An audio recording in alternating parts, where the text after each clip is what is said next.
Pinagsapon ng libu-libong turista nitong weekend ang panagbanga sa Baguio City. Ang mga turista at residente tuwang-tuwa sa panonood.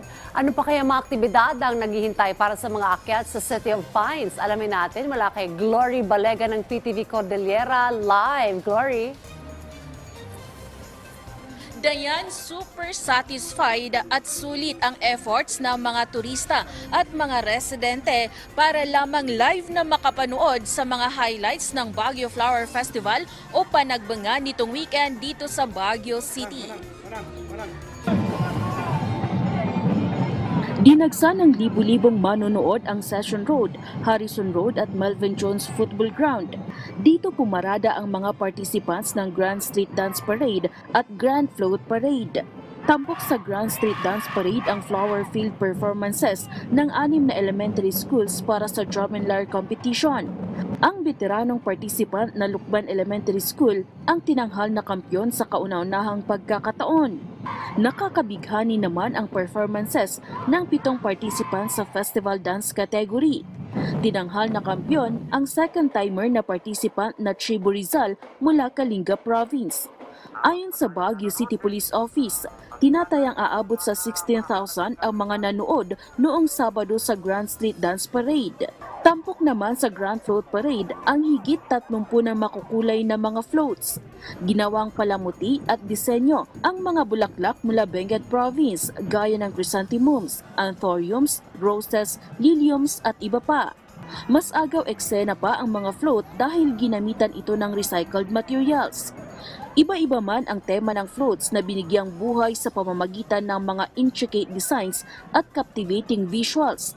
Iisa ang ipinakita ng mga ito, ang natatanging skills, artistry at creativity ng mga local artists at community members na nagtrabaho para mabigyang buhay ang mga konseptong ito. Mas kuminang pa ang mga float nang sumama ang mga bituin gaya ni na Lovie Po, EJ Falcon at Beauty Gonzalez. May mga government officials din gaya ni na COMELEC Chair George Erwin Garcia, Senator Lito Lapid at Senator Bong Revilla Jr. Kinilala naman ng Department of Tourism ang unwavering commitment ng Baguio LGU sa pagpreserba sa kultura at pagsulong ng turismo ng lungsod. In a rapidly changing world where globalization and modernization can sometimes overshadow the past, it is important that we find a harmonious balance between preserving our traditions and embracing the opportunities that innovations provide us with. Mahalagaan niya ang pagyakap sa mga innovations at sa hinaharap kasabay ng mahigpit na Session pagyakos Road in sa Bloom ating kultura. kung saan tampok ang iba't ibang mga ang produkto panagbunga at sa taglay pagkain ng mula sa DOT iba't ibang na Love the Philippines dahil ito ang nagpapakita sa puso ng bansa ang pagmamahal sa bayan, sa mga Pilipino at sa iba-iba at mayamang pamana.